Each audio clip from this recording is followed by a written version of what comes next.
Williams. It's hard to go wrong when you're on the right side. Rightside Radio. Solid, conservative, and just plain right.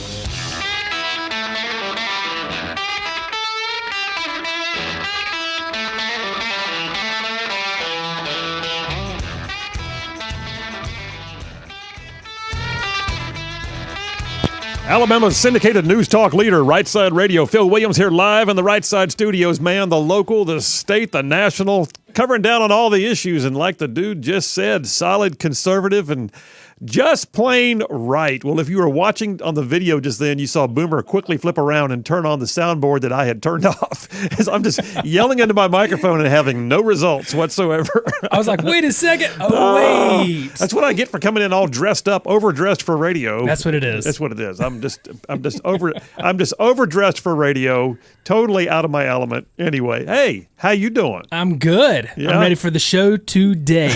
Oh, good. Well, today is a day. So, yeah, 2:07 p.m. right now on Tuesday, February 21st. I am in the studio way overdressed for radio because I had to do some lawyering this morning. But that being said, we got a great show laid on for you today. So at 3 o'clock today, I'm really looking forward to this. I want to make sure that we spend time focusing on the people that are doing things in and around us that are making a difference, having an impact.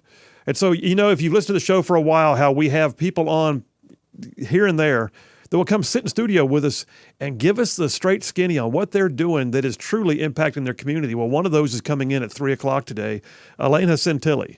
Elena Santilli is the mom of a young Marine who's now passed away, and she is starting a place called Dovetail Landing that is literally designed to make a difference in the lives of disabled veterans. So we're going to talk to Elena Santilli at 3 o'clock today live in studio, and I can't wait to see what she has to say. That being said, we got a triple dipper full of stuff, though, so we'll hit it now.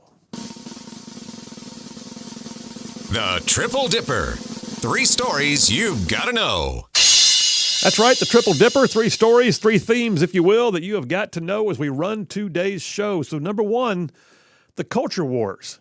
Now, this is different than talking about adventures in woke world. This is the culture wars. This is like there's a tweet that went out by Marjorie Taylor Greene that has been making waves in the last few days where she flat out says we need a national divorce. What? Yeah. She says we need a divorce between the red states and the blue states. What? I don't know what she's talking about. We'll break it all down, but here's the thing. The culture wars, they're real. And we're going to talk about those in detail. Number 1 on the Triple Dipper. Number 2, battle buddies. So, yeah, we're going to talk to Elena Santilli. We're going to find out more about Dovetail Landing and about the things that are out there, by the way, to help our veteran community in general.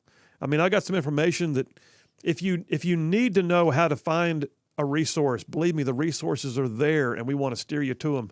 So, yeah, battle buddies, number 2 on the Triple Dipper. And then number 3, got to do it. Got to do it. Different from number 1, it's number 3, adventures in woke world. Because, man, I got some stuff, some of which will curl your hair, some of which will make you mad. You'll want to throw something at the radio, and then you'll laugh at the next one. So, yeah, adventures in woke world, number 3 on the Triple Dipper. All right, so let me jump over to my comments. The news broke yesterday that President Joe Biden made a surprise trip to Ukraine. All right. I got some thoughts on that, good and bad, pro and con. I'll share those in just a minute. But before I do that, though, let me set the stage by telling you about my granny's house. Okay, yes, I know that was quite a switch, but you'll see why in just a minute. So like a lot of kids, I loved spending time as I grew up at my grandparents' house. On my mom's side, it was in Huntsville, with my grandparents on her side being retired Army. My maternal grandfather was a retired general officer, and they didn't live large, but they lived well. Granddaddy had a bass boat. He had his hobbies. On my dad's side, my grandfather was a retired steel worker, but he only got to enjoy about 5 years of his retirement before he passed away. He and my granny, they lived in a small 2-bedroom, 1-bath house in an older section of West Birmingham called Wylam. They had built that house in the 40s, and they lived there until the day they died. It didn't even have indoor plumbing at first. My dad was raised in that house. And I grew up running barefoot around the streets and backyards around Memphis Street and Wylam every chance I got. And my granny, like I said, she didn't have much, but I didn't know it. I didn't know it because it didn't show. She was on a fixed income. I found out one day when I was a teenager that she was actually getting government assistance. She called it government cheese. But she always had candy in that special drawer in the kitchen, and she always had us mark what we wanted for Christmas in the Sears Roebuck or JCPenney's catalogs. She made the best fried okra, Mississippi mud cake, and the porch was always swept. There was never, ever a sense of lack, and she was never put out for visits. I don't recall her ever going on a vacation or jumping on a plane to anywhere. My granny was raised in the hardscrabble South during the Depression era as one of 7 kids. Everybody in the house growing up did what was needed to put food on the table. They took care of what they had. They took care of each other. You see, that was the reason that I didn't know that my granny didn't have much, because of how well she took care of what she had and how much she loved those who were in her life. And I learned from that. I learned that you can be dirt poor and you can still sweep that dirt. And you can take care of what you got and love on who's with you. It's about stewardship. It's about priorities. My granny knew that being responsible with what you had and caring for those you love had to be in place before you could effectively do well for others. So having said all of that now, let me get back to the issue of President Biden going to Ukraine. He did. He made a surprise visit to the war zone. On the one hand, good for him. He'd better. I mean, we're sending literally billions of dollars of aid and weaponry to the people of Ukraine. And as such, I would expect no less from the president who keeps writing checks for more aid. And truthfully, I do want Ukraine to win. I believe that one of the worst things that could possibly happen to world order would be for an empowered Russia run by a former Soviet KGB agent to be allowed to simply occupy ground in another sovereign nation simply because they feel like it. But here's the problem with Biden's state visit to Ukraine. It's tone deaf. It's insensitive to his first mission. His constitutional mandate to protect and defend the people who allegedly elected him and even those who didn't, right here on U.S. soil. Should Biden go to Ukraine? Sure, why not? But at the right time. Supposedly, a president of the United States can walk and chew gum at the same time. I get it. He can do foreign policy and domestic policy all at one time. But his visit to Kyiv comes on the heels of multiple catastrophes at home that he so far appears either unwilling or incapable of addressing. Catastrophes he doesn't even want to talk about, much less show up in person to deal with. Let's walk through a few. We just had the embarrassing debacle of allowing a Chinese spy balloon to fly the length and breadth of the entire United States, an event that resulted in no less than 4 separate sorties of combat aircraft shooting down objects in the sky over North America. And the president took days to deliver even the most tepid of remarks about it all, and to this date, we still don't have any real information about what exactly was shot down. That's an attack against a foreign entity in our airspace by the U.S. military right here at home, but he's in Kyiv. How about last week? Last week and in the days since, we've also been watching as the story of East Palestine, Ohio plays out in real time. As a train carrying the most toxic of chemicals derailed, and a combination of bad ideas resulted in the town being inundated with noxious and potentially dangerous chemicals. Fish are dying in the creeks. Chickens are dying in the yards. Children are sick in their homes, and the townspeople are beside themselves. And to this point, the President of the United States has nothing at all to say about it. He even denied federal disaster assistance at first, and he has yet to send his transportation secretary to look things over, much less pay a visit himself. But hey, he's in Kyiv. Yesterday, I spent some time unpacking the fentanyl crisis that has swept our nation over the past few years. Law enforcement is overwhelmed, and over 100,000 U.S. citizens have died from fentanyl-related overdoses. It's an epidemic, but it's tangible. It's targetable. You can see it. There's no need to figure out a vaccine or run trials or get FDA approval to fix this one. No, it's a chemical derived almost entirely in China and manufactured almost entirely in Mexico, and it's put together in drug labs right there south of our border that we can locate if we want to. And it's killing more Americans than any terrorist organization ever dreamed of. But the President of the United States barely mentioned it in his State of the Union address. But hey, he's in Kyiv. And while we're on that fentanyl issue, we have to also address that southern border, the border that's almost not a border now. Under the Biden administration, the numbers of known illegal crossings have exceeded 5 million. That means, break it down, that means, y'all, that the population of the United States has grown 1.5% just on illegal entries. A percentage of the nation has grown because of illegal entries. Border communities are being overwhelmed. Human trafficking is at an epic level. And it's said now that every state is a border state. But the president, he won't even mention it, won't address it in any meaningful way. And it took him even 2 years to make a trip down to the southern border. And his administration has even sued every true border state that has tried to stem the flow of illegal entries. But hey, the president had time to go to Kyiv. You see, the question is not whether or not the president should have made a trip to Kiev. The question is whether or not he's doing enough to sweep the floors and take care of things here at home before stepping out into a foreign conflict. Is he being a good steward of what he's been given the opportunity to lead? Are the people of this country, his sovereign mandate for care and concern, are they being cared for in a manner that indicates that he knows where his priorities are? The people of East Palestine, Ohio don't think so. The people in the southern border communities, they don't think so. I'm going to tell you right now, if my granny were here, she'd likely tell him in no uncertain terms he'd be best served to learn how to sweep his own porch before going over to somebody else's house to sweep theirs. That's a wrap for the Rightside Way. Well, there you have it, and I mean that with all sincerity. I'm fine with the President of the United States going to a nation where we are supplying billions in aid. I'm fine with that. It's the manner in which he does it and the manner in which he refuses to sweep his own porch right here at home. It's the lack of stewardship over what we're seeing here in the United States, where crisis after crisis remains virtually unaddressed. And yet he takes a quick trip to the far side of the world to visit another country and discuss how best to help their situation. Folks, I'm going to tell you, he'd better learn how to do both. He'd better learn how to sweep his own porch. Bill Williams, Rightside Radio. Y'all stay tuned. We'll be right back.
And we are back. Phil Williams, Rightside Radio, solid, conservative, and just plain right. Well, hey, I gotta tell you, we were just sitting here talking off the air. So if you've been keeping up with the news, I mean, so like I'm talking about, y'all, this is big news. So Boomer's little man tried out for baseball last week. Boomer's little man got picked up. He did. Got drafted first round. That's what I'm saying. He drafted up. He's going to be a Tiger. He's going to be a Tiger. Tell him what he asked you. Tell him. He said, "Dad, do we?" He didn't ask you sad now. Don't try to make a sad voice out of it. He said, "Dad, are we going to be called the Auburn Tigers?" I said, "No, son. No, son. You're not. It's okay." See, that's just right. See, that's just good. He immediately went in his mind to where he needed to go. The Auburn Tigers. He went straight for it. I said, "Well, maybe you're still going to have Abby as your mascot. We'll see." Okay. Digging it. Well, that's good. Is he excited though? Oh man, he's so excited. He's ready. That's just good. You know, and it was so funny is when we got him out there for the tryout. You know, he had just sweats on, some tennis shoes. Yeah. He had his little, red and blue toy mitt. So we totally played him down for his tryout. Totally played him down. You know he's a ringer. Oh yeah, but we wanted it to be like, whoa, look at that kid. I mean, he comes from an athlete family, and you've probably been like feeding him like growth hormone since he was 12 months old or something. We did tell him, hey, buddy, it's about time for you to start watching Rocky because he eats raw eggs. Yes. And Rudy. Gotta watch Rudy. Gotta watch Rudy. All right, let's think about this. All right, real quick on the air. We're gonna spitball it out loud. What movies would you want your sons to watch to learn life the way you'd want them to know it? So we got Rocky. Text that in. I want to know. Yeah, Rocky, Rudy. What else? Well, eventually Gladiator and Patriot. Oh yeah. And maybe Tombstone. Yes. Little shooting going on in Tombstone, but nonetheless. All right. You know, We're gun friendly here. We're gun friendly. Daggum. Oh, that's good stuff. All right. Hey, the text lines are open, by the way. By the way, if you want to text in what movie Boomer should make sure his little man watches, I'm going to make a list. We're going to make a list. That's right. We're going to have the man movies, like the ones that basically. And by the way, don't send us something that you wouldn't want your son to watch. Thank you very much. I'm just saying, send us that one that actually teaches the life lessons that you want them to have. And they can be like, you know what? There's some lighthearted ones we mentioned yesterday. Sandlot. Oh, he's already watched Sandlot. He loves it. Sandlot's huge. He loves it. At first, he was a little nervous. Yeah. About Hercules. Yeah. But then he was like, okay, Hercules is okay. All right. Yeah, the dog. So he's all all about it now. All right. Text him in. That's cool. Oh, Sandy from Harvard's already texted in Braveheart. Oh, yes. There you go. 833-687-4448. That's the text line. You can also call that line, 833-68-RIGHT. That's the number. And I had a bunch of texts, too, that started dropping in right after that monologue I just did. So let me go back and try to scan some of those and see what we got here. Jeff from Green Hill, Alabama. He says Trump warned about China and Russia teaming up, and Trump was called crazy. Yep. What do you think now? That's exactly right. Man, Kimball from Harvest, if my text line will actually cooperate. Here we go. He says, we should not be surprised at the president's ineptitude, tone deafness, and ideology. Everyone knew who Joe Biden was well before and during his presidential campaign. This is who he is. Kimball from Harvest. Mike from Eva. We cannot expect Biden to clean up anything. I can't think of one thing this administration has improved. You and I agree, Mike. John from Huntsville. What's he? He wants me to go eat at a restaurant.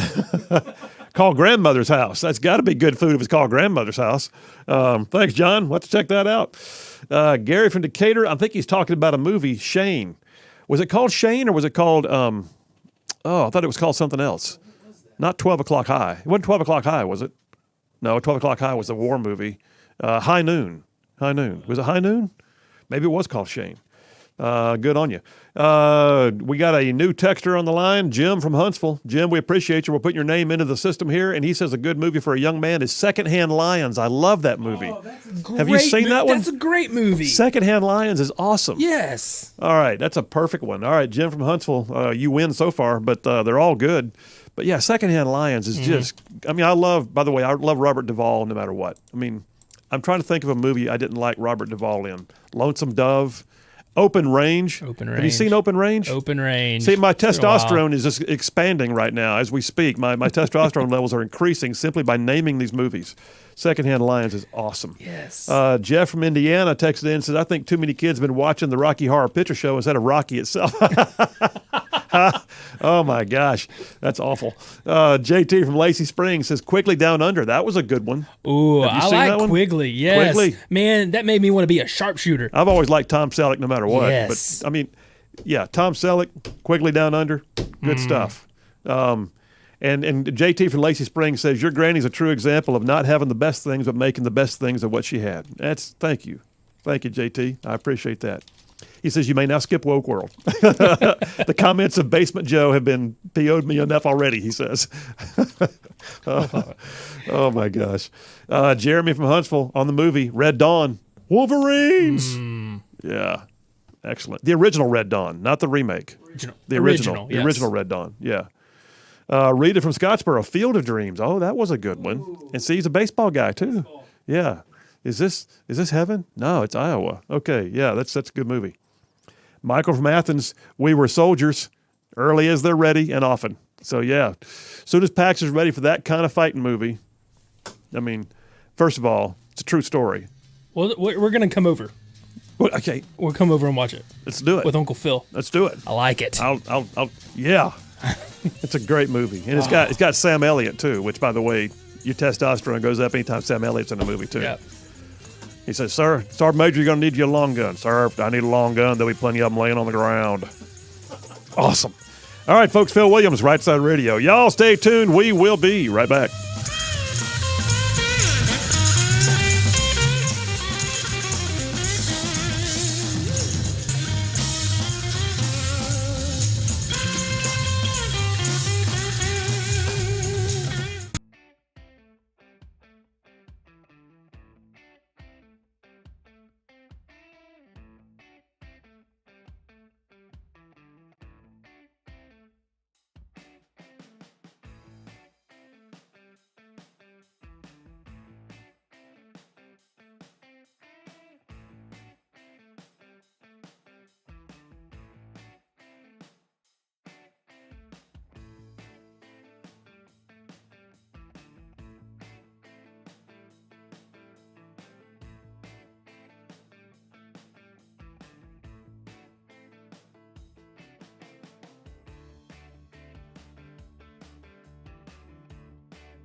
And we are back. Phil Williams, Rightside Radio. Solid, conservative, and just plain right.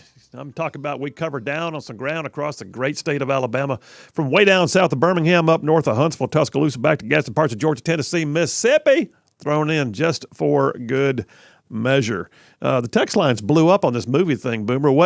So the question was, what movie would you want your son to watch because there's something to gain from it? And Rita from Scottsboro did say Field of Dreams. Sandy from Harvest, interesting one, Zulu. I think it's called Zulu Dawn or Zulu, I forgot which, but yeah, it's the Battle of Rorke's Drift, true story. They still teach that battle at West Point, my understanding. Wow. That's a great movie. That's the one I think that starred Michael Caine.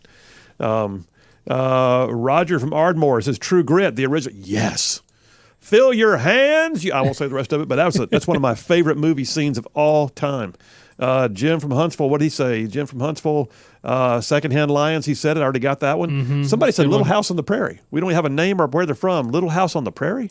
I would not have thought of this, but you know what? There was character. There was character, you know. Tom from Huntsville, he called in and said his was The Last Samurai. Ooh, The Last Samurai. Yeah, builds character. It does build. It's The Last Samurai. By the way, so I have a theory. All What's right? that? The Last Samurai is basically Dances with Wolves in Japan. That's what it is. You know what? Think about it. You're right. The Last Samurai. So Dances with Wolves, U.S. soldier, winds up becoming, basically enamored and immersed into the culture of the Native Americans in that particular movie, and then turns against the military as the movie progresses. Same thing in Last Samurai.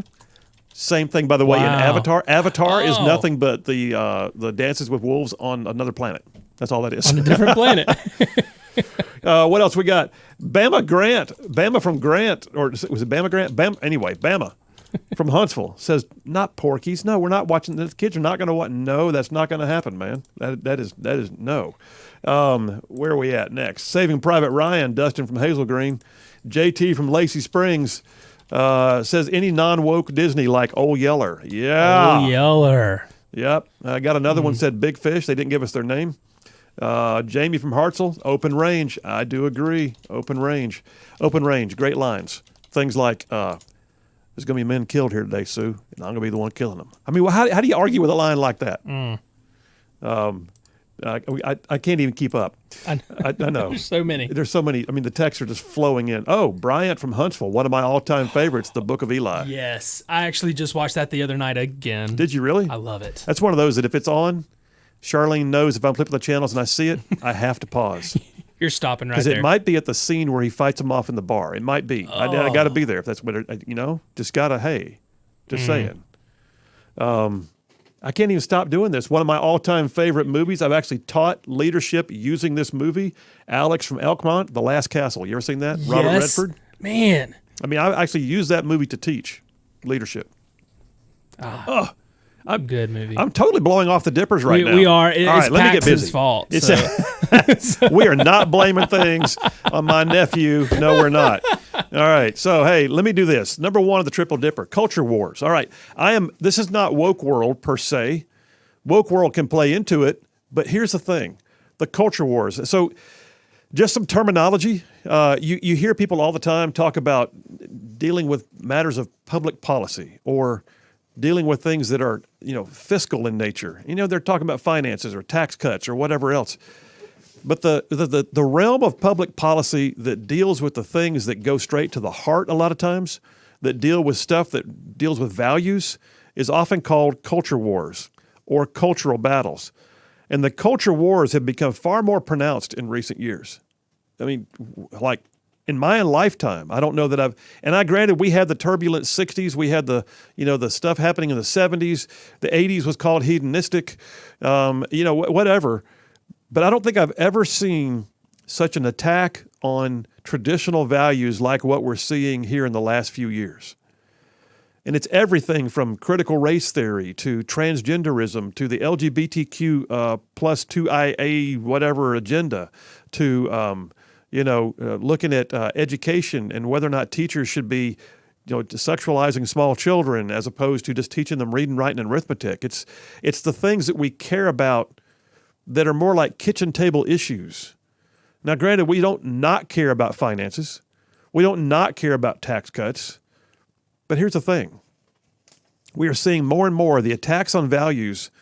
They're resonating with the people. They're resonating more than they ever have before. I would say, too, that in the past, it used to feel more like the left would grab hold of the cultural issues more than the right would. Or at the very least, the right would do it, but they would balance themselves with, we got to have some strong fiscal policy. What we're finding now is the polls are beginning to show that the right side of voting, no pun intended for our show, the right side of voting is more and more increasingly becoming very in tune with the idea of needing and wanting candidates who will run for office that will stick to their guns on the culture war issues. I mean, it's everything. It's sometimes it's little stuff. Like Tucker Carlson has been making hay out of what happened with M&M's, their little spokes candies. I mean, which I thought were a great marketing ploy. Never mind the fact that they are, in my opinion, a bit cannibalistic because they eat M&M's too. But anyway, nonetheless, they have been considered too polarizing, apparently, and they've been replaced. We're looking at things like the non-binary Mr. Potato Head, the woke Scooby-Doo reboot cartoon, and then we got claims now that the purple M&M might be gay. I mean, what? Could we just stop? And the American public is ready for it to stop. But it's not just the American public, it's worldwide. Here's a story off Politico. Politico? Phil, you went to Politico? Yes, I did. Politico has a piece that came out just a few days ago.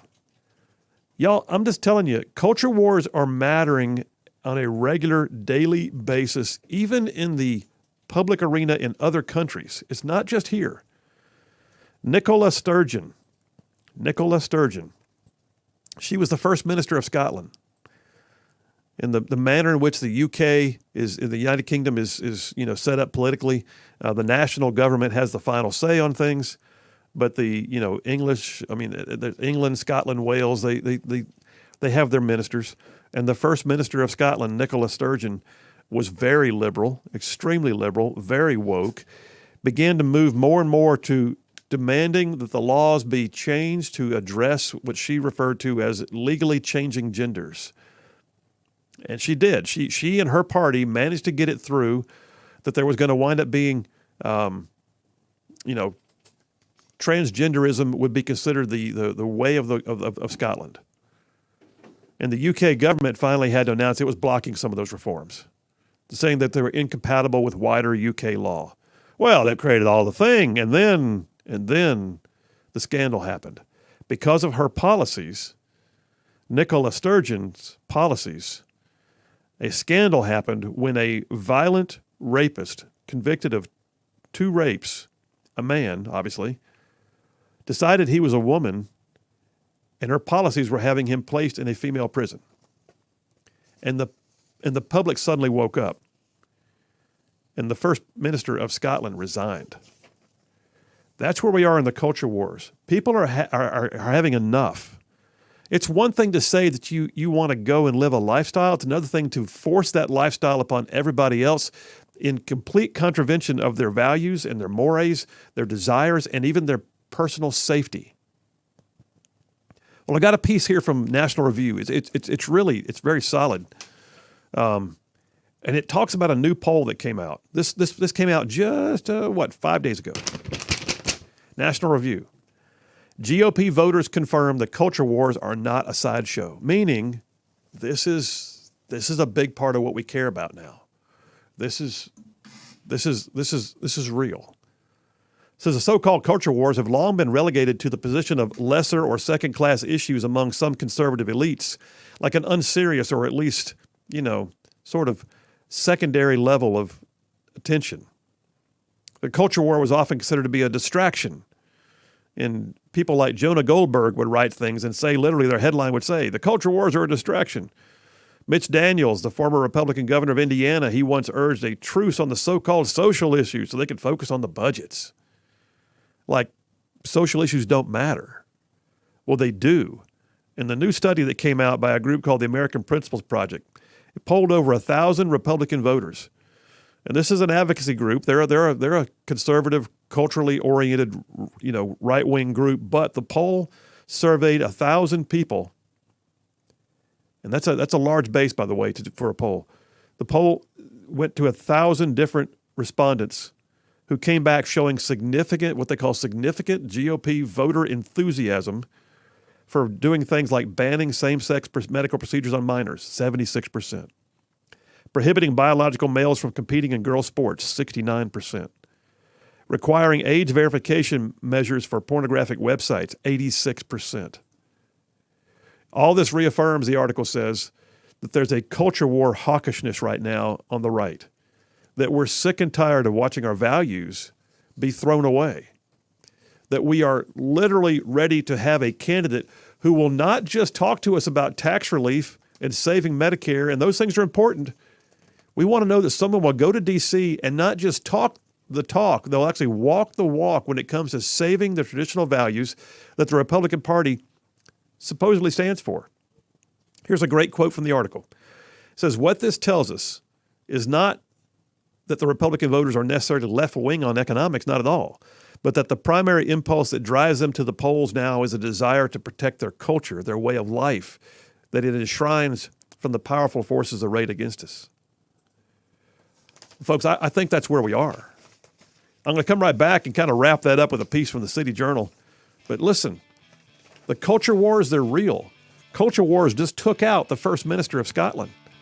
Culture wars are polling extremely high. And Republican elected officials would do well to realize that we're not kidding. Yes, we want fiscal conservatism. Yes, we want tax relief. Yes, we want balanced budgets. But by God, we want to save our culture. All right, Phil Williams, Rightside Radio. You guys stay tuned. We'll be right back.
We are back. Phil Williams, Rightside Radio. Solid, conservative, and just plain right. My favorite bump, man. That's just, I think that's it. That's my. I'm going to go and declare it right now that it's of all the bumps we got, man. That all the ones you plug in there, that's my favorite one of all.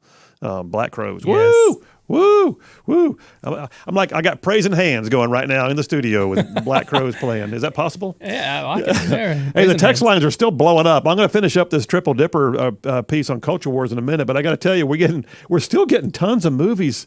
I mean, so the question we asked earlier, just off the cuff, was, what movie would you want your son to watch because of the life lessons it brings?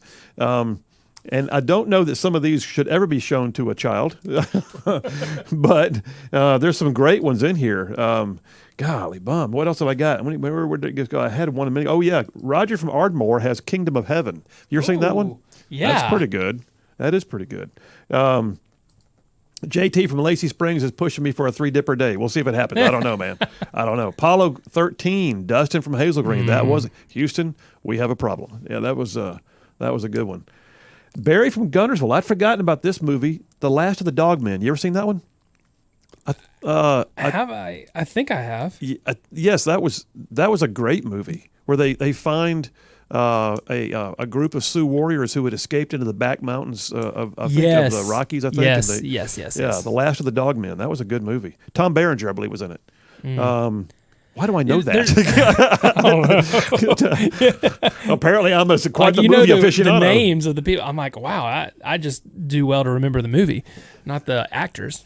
John from Huntsville, Chariots of Fire. That is a good one. Absolutely a good one. You know what we should do? What are you going to do? Is there's been a few people asking, hey, you're going too fast reading off the list. I'm going to make a post on our Instagram page. It's just Rightside Radio, guys. Rightside Radio, at Rightside Radio. Okay? I'm going to make a post. And if you don't mind, put it under the comments so everybody can see it. Yeah. Everybody wants to know this. Yeah, we'll throw a few of them on there that we've already gotten. It's a good idea. And then, so if you're on Instagram or know somebody who is, we're on all the social media. So, you can follow me on Twitter, @Sin, that's SEN, @Sin Phil Williams. You got Instagram, Rightside Radio. You got Facebook, Rightside Radio.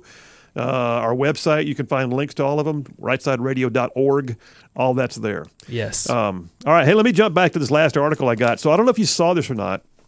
Marjorie Taylor Greene, never one known for being shy.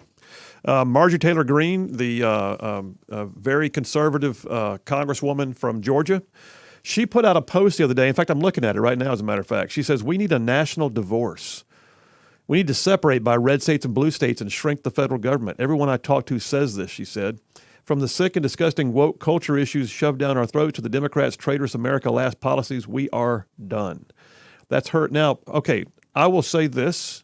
I don't agree. Do I want to fix stuff? Do I want to see more red states fighting culture war issues for conservative values? Yes. Do I want to see a true divorce? No. Do I think she's totally legitimately serious? No, I don't think she's legitimately serious. But, her choice of words has created a firestorm on social media. But I got an article here that came out on City Journal in July of last year. And it says, it's called The Culture War Between the States. It says, for decades, states have now competed against one another for businesses by touting their local economic advantages like taxation or development incentives or workforce quality or regulatory policy, and we have. It says occasionally states would also pitch themselves to firms on more general principles like quality of life, schools, infrastructure. Now, it says, the battle for the jobs and for wealthier residents has taken a new turn, and it's reflecting the increasingly intense culture wars playing out in America. Governors, it says, and it's true. I'll read some examples here in a minute. Governors of Democrat-led states are pitching businesses based on social issues like we have access to abortion or transgender rights or voting laws. And blue state officials are hoping to actually lure firms that object to red state legislation. That is so interesting to me, but it's so true because you're watching, here's the example. Classic, the guy who we believe is going to probably run for president on the Democrat ticket, California Governor Gavin Newsom. He did a video last year, forging a new model for what America is going to look like, he called it. And he says freedom's under attack by Republican leaders in states like Florida, banning books, restricting speech, whatever. He says, I urge all of you to join us in California where we still believe in freedom of speech and freedom to choose. And he went on and on. Okay. It didn't stop there, though. It So New Jersey Governor Phil Murphy, another Democrat, declared that the Dobbs decision that overturned Roe v. Wade on abortion was going to have a chilling effect on your ability to attract and retain top female talent if you're located in a state that doesn't recognize women's reproductive freedoms. Connecticut Governor Ned Lamont went down that road, says that basically we have to protect reproductive rights for all so that we can have good customers and employees. But Republicans are punching back. So you've seen DeSantis. He'll call them out in a heartbeat when they say something like that. He did. Georgia Governor Brian Kemp. Now, I have not seen much out of Republican Governor Kay Ivey in Alabama, but Georgia Governor Brian Kemp said of the Murphy letter, he said a sitting governor wouldn't be spending his time making this type of a desperate outreach if business was booming in his state. And that's true. I mean, the epic loss of revenue and citizens is happening in the blue states. So the blue states are now lashing out at the red states. But they're not just recruiting on, hey, it's a great place to set up your business. They're lashing out on the culture war issues. And folks, I'm going to tell you, it matters. It matters. We have got to make sure that we have candidates who are willing to go to battle on the culture war issues. Candidates who are willing to not just say, I'm a fiscal conservative and I'm pro-life. They've got to be willing to stand up to the transgender agendas, critical race theory in schools, not take a knee when Black Lives Matter says they have to, and literally stop the woke policies in our military. It's time for culture warriors. And that's number one of the Triple Dipper. All right, you guys, stay tuned. We got a great interview coming up in studio. Battle Buddies coming up next. Y'all stay tuned.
You're listening live to Rightside Radio with Phil Williams. It's hard to go wrong when you're on the right side. Rightside Radio. Solid, conservative, and just plain right.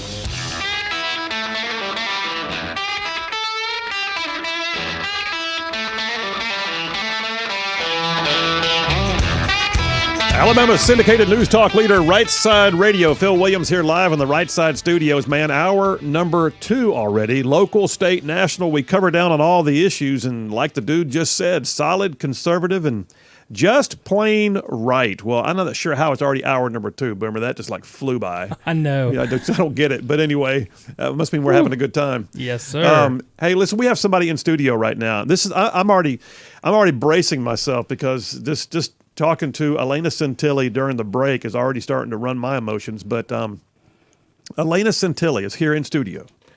And she is the mother of Daniel, a young Marine, Daniel Santilli, who served in Afghanistan. He did. And came home with his own injuries. And she has a story.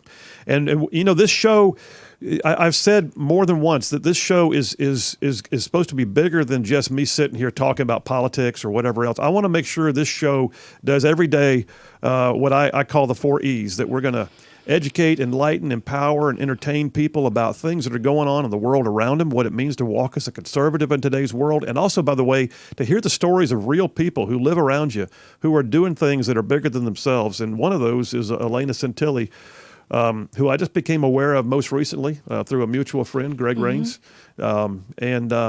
Elena, welcome to Rightside Radio. Well, thank you for having me. I'm excited to be here. Well, we're excited you're here. You've got the tissues over there. I may have need them. one here in a moment. But hey, let me just start with this. You are working tirelessly right now on an issue related to veterans and veterans care and veteran support. But tell us how it all started. Well, how it all started was our son, Daniel. Me and my husband, Pat. Daniel always wanted to be a Marine. He was so, it was just who he was. And young, wants to go join, do his part, excited to be deployed. Couldn't get there fast enough because in his mind that was proving something, that he had gone to do that. So us scared to death for him, but, right there with him through the whole process. And he had been in Afghanistan 10 months. He was... Can I ask what year that was? 2012. Okay. He had been there almost 10 months. He was the machine gunner in the lead Vic. That's what they call it. I just learned the terminology from him. But Daniel was a really good shot. Him and his dad always hunted. So he got, not that I was thrilled about it, but he got put in the lead car. So he, like I said, was about a month from coming home. And we didn't know this, but he had already been hit with a couple of IEDs. And I was at work. It was May 10th, and I got a message on Facebook, and it was Daniel. He was in a hospital somewhere in Afghanistan. He had, we hadn't been contacted or nobody knew anything. And he sends me a message. He's like, "Are you sitting down?" And I'm like, I knew he was talking, so I was like, yes. And he proceeds to tell me what happened. They hit the IED, and it knocked him completely out. So they brought the helicopters in, took him somewhere nearby to a hospital in Afghanistan, and they were sending him on to Germany. Okay.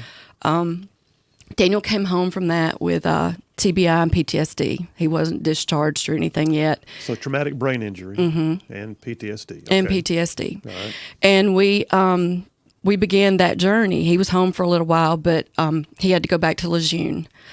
And he had some problems over the next couple years. I knew different things were going on with him. But I finally got to somebody that told me they had run a test and there was a mass on his brain. So he stayed in the Corps for a while. Okay. He was, undeployable, and, they were just giving him jobs to do. So we got a call that there was something going on with his brain. He was starting to feel numbness in his right arm. And they sent him to Duke University because they didn't have the equipment to do the test there at Lejeune. So I jumped in the car and I head to Lejeune because we weren't going to let him be up there alone and have that kind of test. So they ran the test, and that afternoon they said he's got to have brain surgery tomorrow. Wow. And there was a mass and a cyst of some sort, and I had to get my husband flown up there. Marine Corps flew him up there, and within 24 hours, he was undergoing brain surgery. And I'll never forget that they told us, they said, we're going to have to wake him up. I'm sorry. During this surgery. And I was like, holy crap. I'm like, and Daniel was so strong. I was like, he'll flip him off the table. So they had I've seen pictures. He was a big kid. He was a big guy. Yeah. And they had a sheet and a tunnel vision, and they had a Marine Corps doctor that was looking at him and woke him up during the surgery because they had to make sure where they were cutting. And that was the only thing that kept him calm, was seeing that Marine during that surgery. And so we got through the surgery. They sent us home within 24 hours. And he went through his 6-8 weeks home with us, and he seemed okay. It was still the same struggles we'd had with the PTSD and the TBI and everything that comes with that, the dreams. But Daniel went back to Lejeune, still kind of going through the same thing. The medical, they had found him things that he could do. And he called me and his dad, and he was like, there's aliens trying to get me. And it scared him so bad, he threw his telephone in the toilet bowl. Well, being the parents and worried to death like we were, I knew something was going on. And I called his CO. And I said, something's going on, Daniel, something's wrong. And, of course, they bring him in. They give him every kind of drug test known to man because they think it's drugs. Can I ask you, was he living in the barracks at the time? Was he living Yes. Okay. Mm-hmm. So he's in he was still there. All right. And he was and he was in Wounded Warrior, Okay. the east side over there. Okay. So they ran every test, couldn't find anything wrong. Couldn't find it, and kept going through this. Well, it seemed to level off. It seemed to get better. And my husband and I were in Michigan visiting family, and we got a call from a doctor at Lejeune and said that they found Daniel walking down the road in his underwear, said he was going to meet Jesus. He was walking to Alabama, and he was just completely. And from there, they entered him into the psych ward at Camp Lejeune. And, of course, we freak out, scared to death, not sure what's happening because, you're dealing with the military, you're dealing with military doctors, you're dealing with... And it's your boy. And it's our child, so we're scared. And we start about a 6-week thing with the hospital there at Lejeune, and them telling me they don't know what's wrong with him. And one night, Daniel was on the phone, and I could tell he was asking us to come get him, basically. And Pat was so upset, and it was like... he couldn't hardly talk, though, so I knew something was wrong. Well, then the doctors tell me, we really don't know what's wrong with him. So at that point, I had had enough. And I get the governor involved, state senator in North Carolina, everybody and their mother that I could call. And I got the Air Force to medevac him out of that hospital. When he got to Portsmouth, which is where they flew him because I wanted a second opinion, he was in ICU for a week. Wow. Because they medicated him so much with Seroquel and everything else that they could possibly give him. He couldn't talk. He couldn't swallow. He was drooling out of the side of his mouth. And luckily, God had his hand on him, I think, because we met a doctor there. His name was Dr. Munn. And he had seen cases like Daniel's before. Basically, the brain surgery was just another brain trauma, which the neurosurgeon told me that it wasn't possible. But this had caused Daniel to slip into like a sort of a psychiatric, schizophrenic, bipolar. It was just another brain trauma. And so he was hallucinating, auditory, visual, hearing things, manic. I mean, you name it, he was going through it. Would think he was back in Afghanistan. So he spent about 5 months in Virginia. We went up several times, just him getting better, him stabilizing himself. Can I ask you, do we know, was the mass that they operated on, was that in any way related to the injury he sustained in Afghanistan? That's what we were told. Okay. And it's in his medical file. Okay. That it was caused by that blast. Mm. So then, November 2016, he comes home. He's all ours. And that's probably one of the scariest moments of my life because there was so much he was dealing with that we didn't understand and we had never dealt with. So Daniel isolated himself because of his injuries. He couldn't work. He was 100% disabled. And let's be honest, not many employers are going to take that risk, you know. So he fished, he did a lot of things, but, you know, he had a lot of time on his hands. And so he would self-medicate. He would like drink too much, or he would, you know, trying to escape, I think, the demons that he had. And we just did our best with him at home. And in doing that, I started to get involved with different groups like the Elizabeth Dole Foundation and as like a veteran advocate to figure out ways to help him. You know, got him to go on several trips, you know, the different things that he could go and bond with other veterans. Well, and we had about a minute before we head to the next break. But Daniel's not with us now. December 2019, Daniel had, we had put him in a place in South Florida because there was nowhere in Alabama to send him. After one of the last episodes, he was probably 15 mentally at that point because it had just all the medication on his brain. And so he came home for a test visit 2 days before Christmas and passed away in his sleep. My husband, Pat, found him. And I'm sorry. You're good. And it was the worst phone call I ever got. And so we just started a couple-year journey trying to heal and try to figure out what was next. Well, what's next is what we're going to talk about in a minute. That's right. So let's do that. Let's take a break. Give you a chance. Give me a chance. Okay. But I'll be honest with you. The world hadn't seen nothing till they seen a mom get a mission. Well, I'm on one, that's for sure. All right, Boomer, take us to a break right now, man. We'll gather ourselves and be right back. You're listening to Elena Centilli, mom of a Marine, and a mom right now, let me tell you something, with a mission. And you're going to want to hear about this because there's a thing happening right here in your backyard, and it's worth knowing about. And all you veterans and folks who care about your military out there, let me tell you, this is happening right here in our listening area, and it is so worth knowing about. Y'all stay tuned. We'll be right back.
And we are back. Phil Williams, Rightside Radio, solid, conservative, and just plain right. So we are back in studio right now with Elena Centilli. I have had a chance to gather myself up again, hearing your story about Daniel. Thank you for your son's service, by the way. Thank you for saying that. So you're a mom dealing with a son who has got traumatic brain injury, subsequent surgeries related to the TBI, and then the things that happened because of his service in Afghanistan. And then you lost him, obviously. Mm-hmm. But during that time, when he was still with you, and even in the subsequent, afterwards, I would bet, just knowing you for like 10 minutes here, I would bet that you were the mom who was constantly resourcing, figuring out how best to get involved, who else can help me, who's got something my son can benefit from. And it wasn't all in one place where you could find it, was it? I have people on my Facebook and on my social media now that helped me with Daniel from all over the country, because there wasn't anywhere I wasn't going to go. I mean, people from Florida, Arkansas, Washington, D.C., Mississippi. I got a call from Elizabeth Dole not too long ago just checking on me, because Daniel really endeared himself to that group. And the Elizabeth Dole Foundation, I can't say enough about them. But no, you're right. There was nowhere I wouldn't go, no one I wouldn't fight, no one I wouldn't, it was like, and I think just like with the project we're working on, I think people are just like, give her something to make her go away, because she will not shut up. Well, and one of the things that just really just adds, not that Daniel needs something or you need something to add to your story, but something that just adds gravitas to it is I saw the video, and it was the famous actor Adam Driver recounting yours and Daniel's story. Yeah, through, like I said, I had really gotten involved in like being an advocate just for Daniel, for other veterans. Daniel used to tell me, what do veterans do that don't have a you? Yeah. Because he didn't know, because he couldn't have handled a lot of the things that I took on for him because of his injuries. Yeah. So, the Elizabeth Dole Foundation honored our family after Daniel passed away. And Adam Driver, being a Marine, he graciously did that. And like I said, I didn't share that video for a long time after Daniel passed away. It probably took me 2 years to catch my breath. And then I decided it's time I got to work. So that's what I'm doing now. Well, you're at work, and you're pulling together resources, and you're building a thing. And so we're going to talk about it more after the next break we get back from. But just in short, right now, you're looking at putting something together, calling a dovetail landing, that provides not just a physical place, but a resource for veterans and veterans' families and caregivers. And tell us your heart on that. Well, Daniel didn't have that spot. That's something he needed to rebuild his independence, to help him transition with what he was going through. We had to send Daniel to Clearwater, Florida, because there was nothing here, nothing that was even equipped. And so, I saw the things that were needed from a family standpoint, from Daniel's standpoint, things that he could have used, things that would have benefited him. And we just don't have it in this state. So coming from that, Dovetail Landing was formed this past year in March. About a year ago, I joined the Alabama Veteran Board, Executive Board, which is a nonprofit here in the state. They have probably one of the largest veterans followings in the state of Alabama. They're a nonprofit. And, I kind of went to them with what my vision was and what I wanted to do. And so we got to work on that last March. We have 60 acres now in Lincoln. Wow. And it's going to be a veterans transition workforce development place. There's, like I said, 60 acres. We're going to have tiny homes, family-size homes, all the infrastructure they need. Yeah. We're going to have therapeutic activities, not just giving somebody another pill, because believe me, I think Daniel took enough to kill an elephant during his time, and that's not always the answer. I think we need to bring them back home and show them, there's a different way. Just like we have a man that wants to come and do foraging, and you're going to have that battle buddy in the tiny home next door that's going to hold you accountable. It's going to be like a barrack situation, but yet you've got your independence. That's huge, and you're right. There's a lack. And one of the things that's even frustrating to me as a veteran is when someone says, I need to know, where do you find this kind of thing? I have to go then search it out. I would think that I would already know. But there are resources. and you're pulling something together. And for those who don't know, Lincoln, the town you're talking about, is up near Talladega. Yes, Talladega County, Lincoln, Alabama. And your land is pretty much right off the highway there. It's isn't right it? off the Embry Crossroads exit. It's right at 57 acres, but it's about a half a mile off the interstate. You can about hear the NASCAR run from there. You definitely can. All right, we're going to come right back. I'm going to want you guys to hear in detail about Dovetail Landing. All you folks pay attention out there. This is for the veterans in our community and the caregivers, and it's being built right in your backyard. And I've seen the videos, and it's pretty amazing. Phil Williams, Rightside Radio. You guys stay tuned. We will be right back.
And we are back. Phil Williams, Rightside Radio. Solid, conservative, and just plain right. This show covers some major ground across the northern half of the beautiful state of Alabama. I'm talking about going down south of Birmingham, up north of Huntsville, Tuscaloosa, back over to Gadsden. And I'm glad we cover that much territory because I need an audience to hear this story.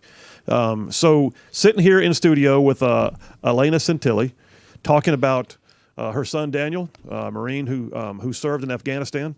His injuries eventually took his life over time, and it was a rough go. And you guys, as a family, I agree with Daniel. What do people who don't have you do? Well, that's why we want Dovetail to happen. Yeah, because we can hopefully pull these resources and put them in one location.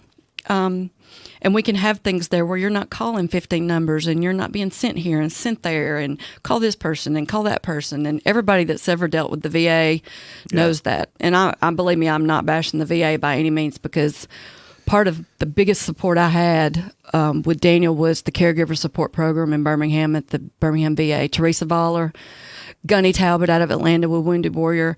They were my lifeline. And, you know, I found those people and they were there. They're still there. I talked to Teresa last week. I mean, they know, they remember what we went through. And, you know, it's like I told them, if I can help somebody else not have to jump through 50 hoops like we did, if I can make that easy for you, if that's all I can do, then that's what I'm going to do.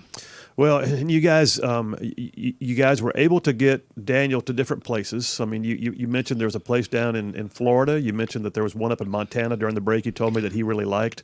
And so and then you've also, like you said, you've searched out and found different resources and people. So now Dovetail Landing. So tell me about the genesis of this and what it's going to be. The city of Lincoln donated 57 acres to our cause. Really? They donated it. Mayor Lou Watson is an angel on this earth, and he's a Vietnam vet. And so when I met him and we told the story and everything, he was just like, "I'll get you some land. Where do you want it?" Basically. How about that? And so he's amazing. And so he did. It's 57 acres. It has a barn on it right now. It has a 7-bedroom house that will be the headquarters. And I'm going to call it Daniel's house. It's going to be Daniel's house. Yeah. Because he didn't have his own spot, but he will now. And we're going to have offices there. We're going to have VA support there. We're going to have project managers kind of that are going to help these vets figure out. We're going to do workforce development. We're bringing in the Skills Bridge program from the DOD for companies like Honda, Alabama Power, the railroad. Alltech has expressed interest.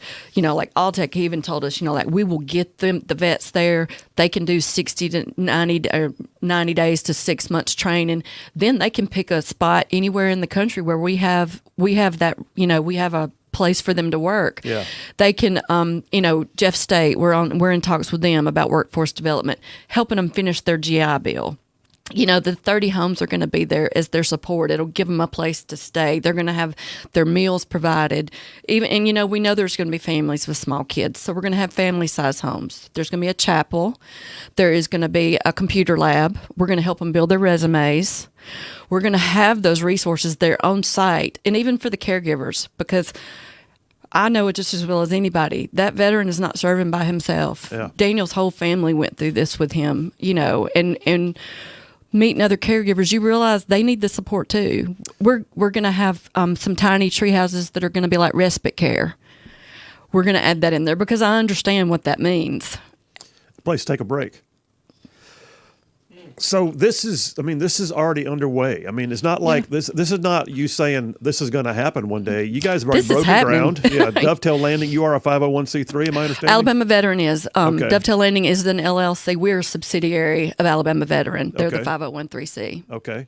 And so you guys have already broken ground on this. Thank you to are. the mayor of Lincoln. How cool is that? There are elected officials out there doing good things. He is doing work. I'm telling you, he is an amazing man. And then all the different resources still coming together. You told me you've got an overall estimated project budget to build this entire facility of somewhere around $30 million. It's 30 to 40. It's like it kind of fluctuates with whoever I'm talking to at the moment. But yeah, it's a big amount of money. And, I wasn't sleeping when I first heard that amount. And I have a few extra wrinkles right here on the side of my eyes. But I'm not giving up, and we're going to get this done. Those are smile wrinkles. That's what I'm going to call them that. But we're going to make it happen. We've already got so much interest, and we've got so much support coming from different places. And, we're just in this for the long haul, so we're going to make it happen. Between the Elizabeth Dole Foundation, which has already spotlighted you, and I saw on some of your promotional materials, you've got like Vulcan Materials and other major corporations that are behind this. The CMP, we have the Civilian Marksmanship Program, Greg Rains, who's introduced us together. We had him in studio, and I understand you guys are doing a fundraiser charity shoot out there at CMP. I'm originally from Talladega, so I like guns. So I figured what better spot. CMP is a fantastic place. Civilian if you haven't been Marksmanship out, Park, yeah. if you haven't been there, you need to go visit. But we're having a clay shoot March 18th. It'll be 100 birds, 15 stations, $1,000 grand prize. We want all the vets to come out and register to shoot and come for a good time. We're going to have some auction items and still looking for sponsorships if anybody's interested. Well, and we'll recap that again before you leave here today, but let me just do this. So if you're a family out there in a situation like your family has been in, how like once you guys are open for business and things are happening, what's the deal going to be? Are they going to apply for an opportunity? Do they reach out to you and then come and stay for a period of time? How's that work? We're looking at the program lasting from 90 days to 6 months. It's all going to depend on what program you're getting the training for and all that. So, we're still fine-tuning a lot of this stuff, and at first I was worried. I was like, are we going to be able to fill this?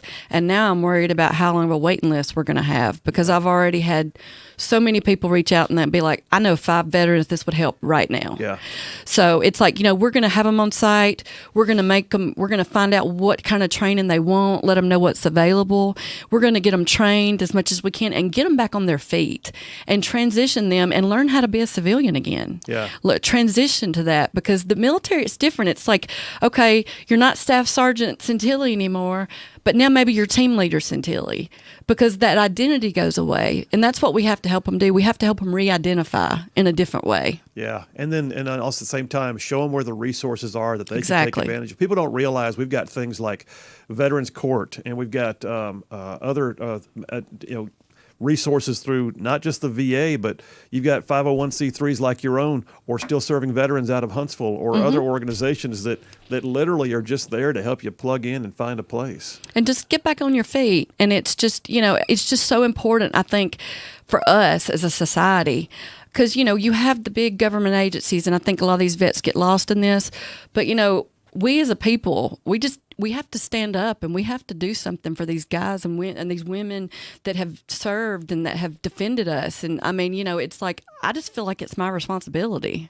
Well, and I made a sort of a notice that you're a mom with a mission a while ago, but I imagine it's a family with a mission. You got other kids too, right? Yeah. Well, I mean, the kids, this has been life-changing for all of us.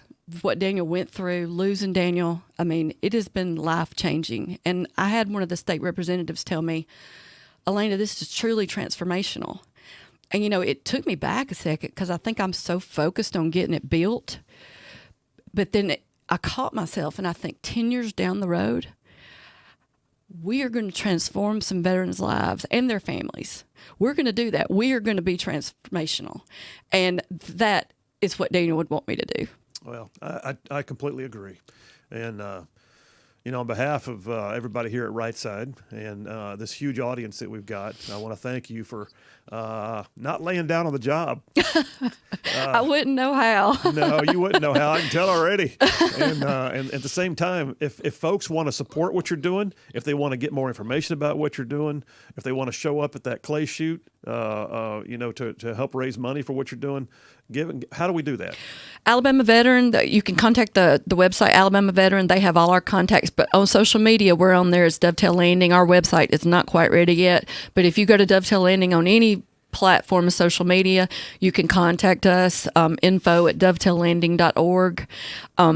anybody that gets those emails, they're going to send you straight to me, and you'll get a personal phone call because I'll be on the phone giving you a call back. Well, knowing this audience, I suspect you're going to get a few phone calls. Okay. And I'm looking forward to it. You are now an official Right Side Ruffian. Just so you know. Well, I kind of thought I already had that title lately, but okay. Well, listen, folks, you've been listening to Elena Santilli, the mother of a Marine, and truly, God Almighty, a mom with a mission. And I kid you not, if you haven't done it yet while we've been talking on the air, you need to get on that Facebook page and look at the master plan of what is already underway right now to be called Dovetail Landing down there near Talladega, right here in our listening area, your backyard, doing the right things for the right people for all the right reasons. And Elena, we love you and we appreciate you. Thank you very much. Thank you for having me so much. Absolutely. All right, Boomer, take us to a break, brother. We'll do that. We'll come right back and keep the show going. Man, how do I do anything after that, Boomer? I have no clue. I'm just going to go ahead and gather myself. All right. Phil Williams, Right Side Radio. You guys stay tuned. We will be right back.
And we are back. Phil Williams, Rightside Radio, solid, conservative, and just plain right. So, man, what a segment that was, Boom. I mean, good Lord. Oh, I know. That wore me out in a good way, you know what I'm saying? Absolutely. I mean, what they went through, but now what they're doing for veterans is going to be absolutely incredible. You know, it's and I don't. This is not meant to sound trite whatsoever. It's not always sometimes about what you've been through as much as what you do with what you've been through. And man, they're doing something. And I saw where Allie from Athens already texted in. She said, "Daniel's house. What a complete blessing, and may God strengthen this family to keep going and doing his work." And totally agree. Bunch of texts still coming in about the movie thing, so we'll jump back on that here in a minute too, because that's kind of cool. Let me wrap that segment up. I told you this whole segment was going to be called Battle Buddies, and she even used that term. Everybody needs a battle buddy. Folks, let me just tell you, if you're not familiar, like for instance, the veteran suicide rate is exponentially higher than non-veteran suicide rates. You can take that for what it's worth, but it just is. I mean, right now, the story I've got here that came out September of last year on Fox News says that we are literally looking at 44 veteran suicides a day on the average. Over 6,000 veterans take their lives every single year. And those are statistics that need to be dealt with. I mean, they can't be ignored. And some of the things that are out there, people don't even realize are there. For instance, what an amazing testimony for Elena that her own son said, "What do people do if they don't have a you?" Well, what they do is a lot of times they struggle for the lack of knowing that there are resources available to them. And I'm going to tell you, so one of the coolest things that I got a chance to do when I was in the state Senate was to be one of the Senate representatives to the Alabama Veterans Court Initiative.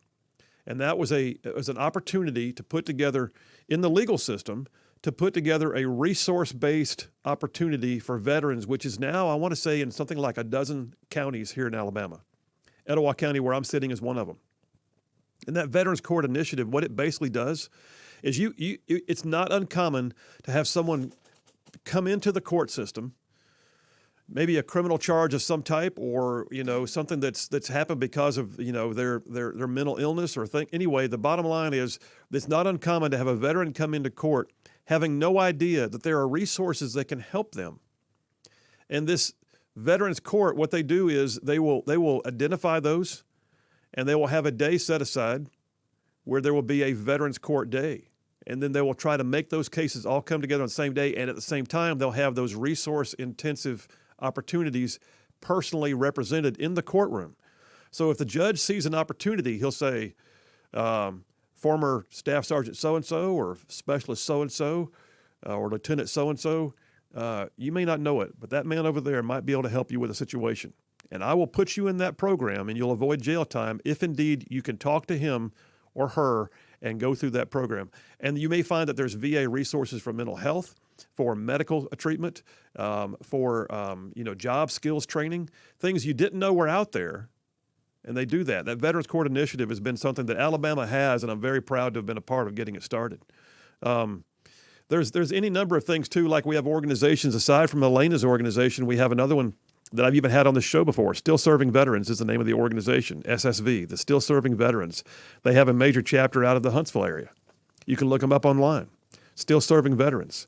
They are there to help folks transition from military to civilian life, finding a way to plug in. Because, it sounds strange. I mean, I used to tell Charlene, I said, you can always tell a guy who's been on active duty for a long time because he doesn't know what to wear when he gets off active duty.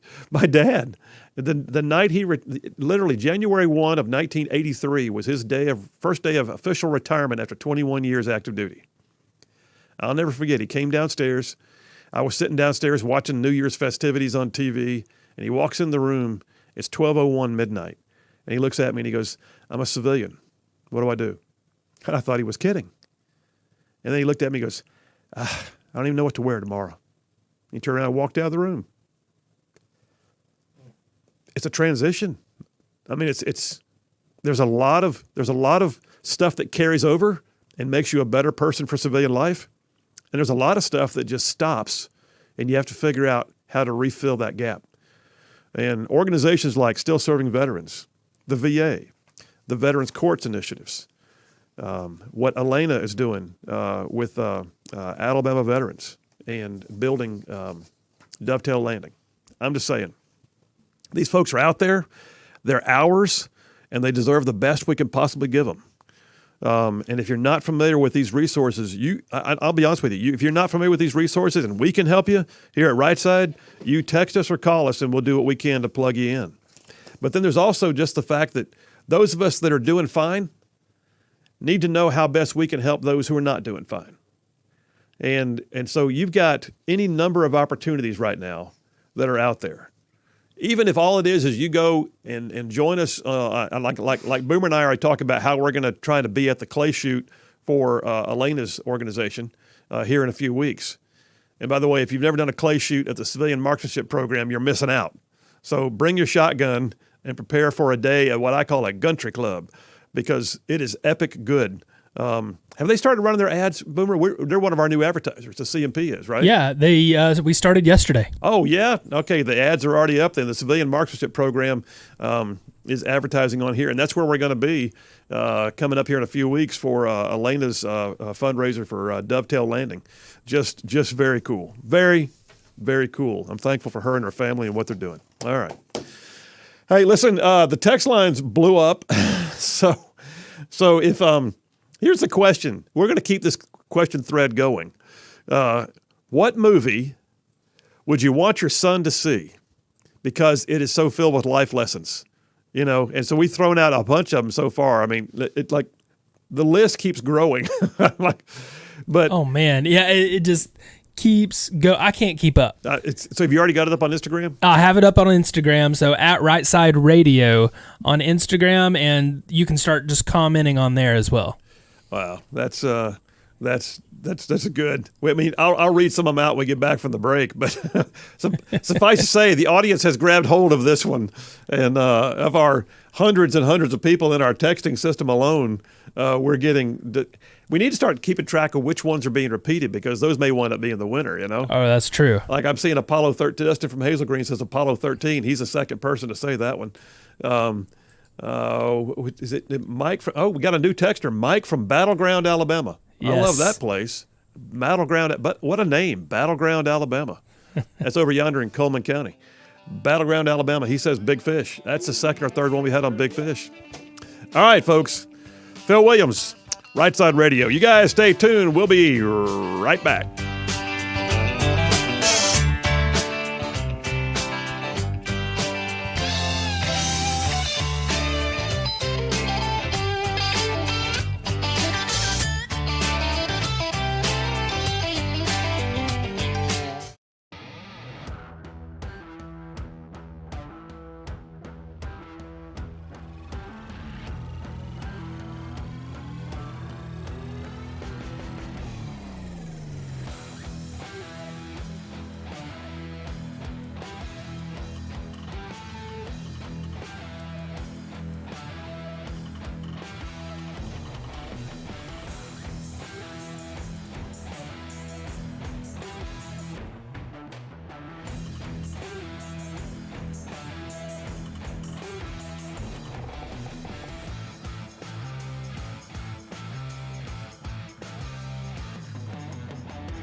You're listening live to Rightside Radio with Phil Williams. It's hard to go wrong when you're on the right side. Rightside Radio. Solid, conservative, and just plain right.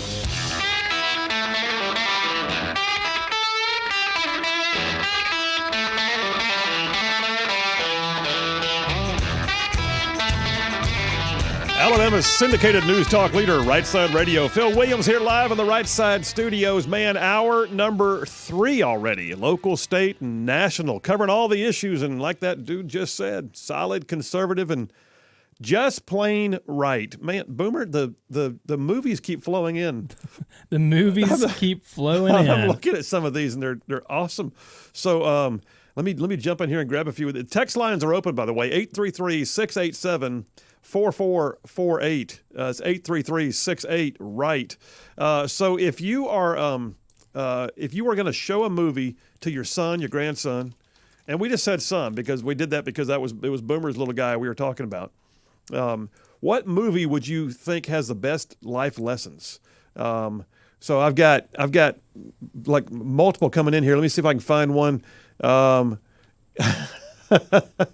This is a great one. New texter, Grandstand, he calls himself. Grandstand from Huntsville says, Bambi, because Thumper teaches us if you can't say something good about someone, don't say nothing at all. Nah. That's a lesson worth, you know what?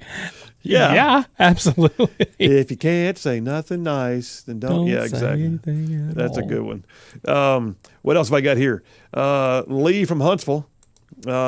The Lee from Huntsville, he says, he, she, I don't know, I don't know which Lee this is, but anyway, says the series, 1893, says those who traveled the Oregon Trail were tough and determined who would risk death, disease, loss of loved ones, and all of your possessions for freedom.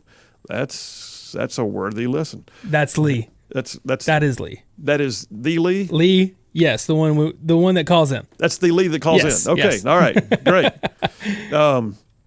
Sean from Owens Crossroads just says, lost another canine buddy last week. That's 5 in the last year, he says. Sean, we're sorry to hear it, man. Also gives a veterans crisis line you can use. That's a great point. We're talking about veterans earlier. Veterans crisis line, he says you can dial 988 and then press 1 at the prompt and just, anyway, the veterans crisis lines are available. Dale from Ardmore, Dale in the big city of Ardmore says, and he says that, how about that band movie, Song of the South? Oh yeah. Oh, yeah. Uncle Remus and Brer Rabbit and Brer Bear and all of them. Don't throw me in that briar patch. That was a great movie. Yes. I loved that movie. Who else we got in here? These things keep going on.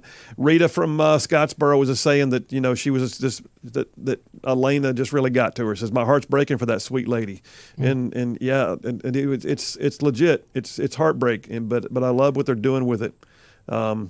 Mark from Somerville is new on the text line. We're glad you're there. David from Indian Valley, Hacksaw Ridge. Have you seen Hacksaw Ridge? Oh yes. Hacksaw Ridge. Hang on a second. I'm going to think of his name here in a second. Desmond Doss. Yes. Desmond Doss, Medal of Honor winner. He lived right down the road in Piedmont. He passed away in Piedmont. Really? He did. Yep. Sure I did. did not know this. Right here in the listening area, Piedmont, Alabama. Wow. Desmond Doss, Hacksaw Ridge. Jerry from Meridianville says, I know Boomer will approve of this one, the Junction Boys. The Junction Boys. I'm not as familiar with that one. Are you? The Junction Boys. Wait, that's not the one where they built the rockets, is it? Hang on a second. We're going to have to look that one up. Thanks, Jerry. We appreciate you. We'll look that one up. Oh, yeah. It's the Junction Boys. It's the football movie.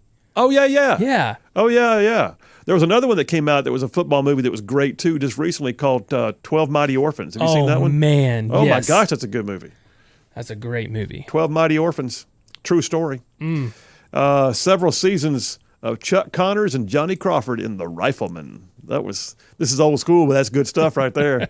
The Rifleman. In fact, I always loved the beginning of The Rifleman when he'd come on, and he would I don't know how he did it, but he would have that fast cocking Winchester, and he could literally blast out about 50 rounds a minute, it seemed like, as the show was coming on. Jeff from Hazel Green says that Play in the Fields of the Lord with Tom Berenger. I don't know that movie. That's the first one somebody texted in that I don't know of. At Play in the Fields of the Lord. Play in the Fields of the Lord. I'm going to have to look that one up. Ronnie from Athens says Blazing Saddles. I don't know that that's a life lesson movie. So, badges. We don't need no stinking badges. All right. Hey, listen, we got, Tina from Hartselle texted in. New on the text line, by the way. We're glad you're with us, Tina. Tina from Hartselle says Brian's song with the story of Gail Sayers. There were a couple people that said this. Yeah, that's a great, great movie. Yeah, go ahead and prepare yourself. That's the one that makes grown men cry. All right. Listen, keep texting them. We'll keep taking them. Badger from Athens says, like Homer Simpson said, there's always room for one more. Welcome the newbies. and thank you very much, Badger. And then TC from Priceville. Oh, this is a great one. TC from Priceville says, We Are Marshall. You ever seen that movie? True story again. The true stories, man, that's yes. Charlene and I watched one the other night. Chris Pine starred in it. And it's, golly bum, it's the story of the Coast Guard rescue off the coast of New England in the middle of a major gale when a ship had broken in half. And I'll think of it in a minute, but it was a great, great movie. Have you seen The Invincible, the football movie? Yes. That's a good movie. Wait, is that the one with Mark Wahlberg? Yes. Yes. Yes, I have. And then what was the one, Unbreakable? When you said that, Unbreakable, the World War II movie? Mm-hmm. That was a great movie. We're just... we could talk about movies. Apparently we could.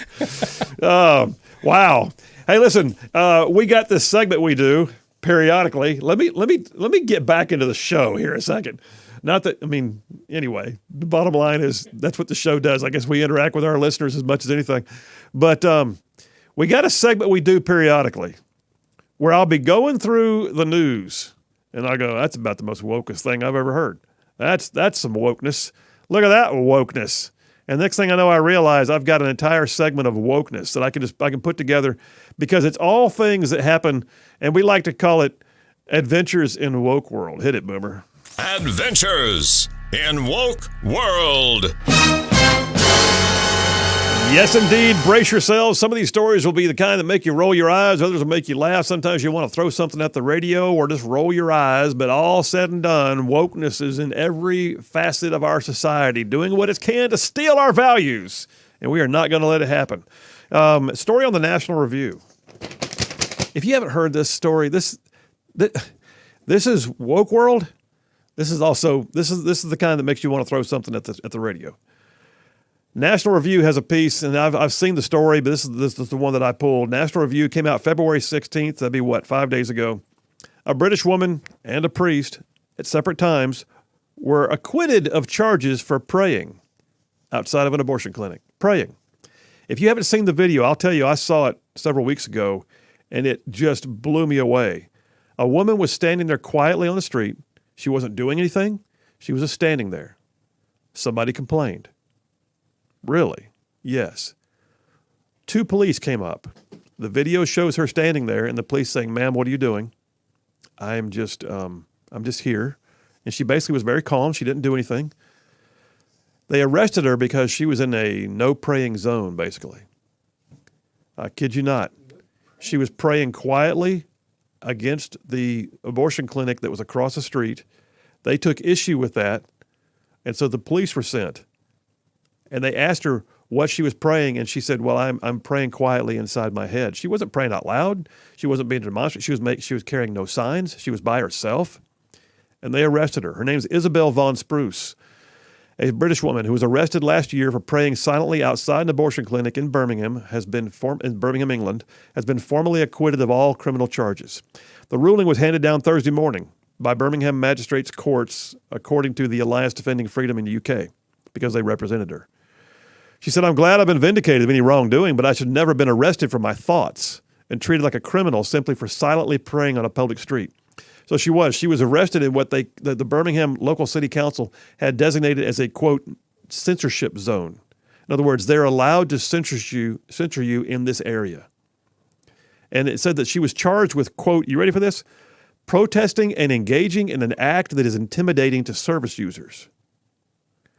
If you are that lame that you are intimidated and is somehow infringed upon because a woman is standing across the street, not calling you out, not saying a word to you, just praying for a moment by herself, to herself, in her head.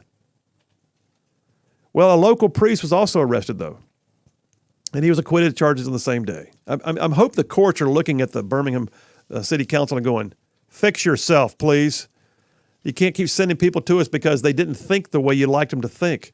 So this local priest, Father Sean Goff, I saw his interview on Tucker Carlson. He was acquitted also. He was also found praying in the censorship zone, and he faced a charge of, quote, intimidating service users. He was found holding a sign that all it said was praying for free speech. He also had a bumper sticker on his car that said unborn lives matter, and that was added to the charges because it was in the censorship-free zone. I kid you not. This is England. So, luckily, the courts have seen fit to go, yeah, you know what? We're not going down this road. The city council needs to change their policies. But that's the kind of things that happen in woke world. Now, so Boomer, when you were growing up, did you ever read like James and the Giant Peach or Charlie and the Chocolate Factory? Oh, all of them. Yeah. All right. So they were great. Yeah, Roald Dahl was the author of these famous children's books.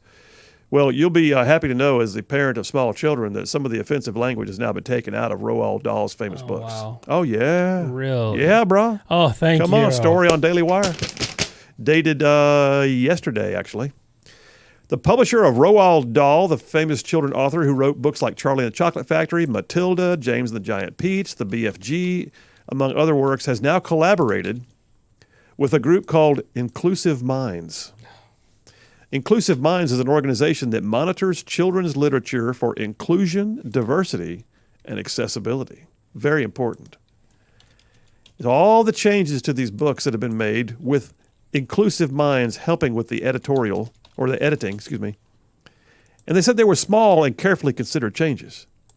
Like, for instance, in one book called The Twits, it says, the phrase, have you ever seen a woman with an uglier face than that, became, have you ever seen anyone with an uglier, because you can't talk about women, apparently. Another one where it says, oh, do shut up, you old hag, became, oh, do shut up, you old crow. Okay, I guess crows you can talk about, but hags you can't. Another one, which book was this? Hang on a second. In Matilda, mothers and fathers became parents. Because I guess you don't want to make, mothers and fathers. Anyway, take that for what it's worth. On another part of Matilda, it went from she went to Africa with Ernest Hemingway and to India with Rudyard Kipling to she went to Africa with Ernest Hemingway and California with John Steinbeck. Well, why? I don't know. I don't know at all. Charlie and the Chocolate Factory, they took out an entire section there about one of the kids in the in Wonka's factory having toy pistols. Yeah. Because it's scary. At least they didn't take out the Oompa Loompas. Well, they did change the Oompa Loompas. No. Yeah, the Oompa Loompas can't spend their time climbing through treetops because that may be considered in some way discriminatory, so they took that part out. It's a book. It's guys. a book. It's a book, and it's time for a break. Let's take a break right now. We'll come back. We're in Adventures in Woke World. Folks, I'm just telling you, you may want to know how many gay pride events your Air Force had in the year 2022. Or how about this? The war on merit turns into one for systemic injustice. Or how about this? What's the DOD's claims about diversity and what are they saying about it? Oh, what about this one? How about reparations in California backfiring? Or the sex ed course for desensitizing children to sexual imagery? I got more. It's going to make you mad. Y'all stay tuned. We will be right back.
And we are back. Phil Williams, Rightside Radio. Solid, conservative, and just plain right. Hey, by the way, before we go any further, I got to tell you, ZLA Solutions, I say it all the time, they've been with this show since the get-go. I mean, since the day we went on the air, ZLA Solutions has been one of our Rightside sponsors.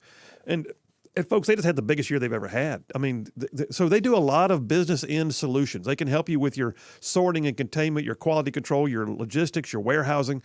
But their bread and butter is still staffing. It can be temp or direct hire, blue collar, white collar, no collar. It don't matter. They can do the drug testing, the recruiting, the background checks, all of it. They can get you the people you need for your workforce.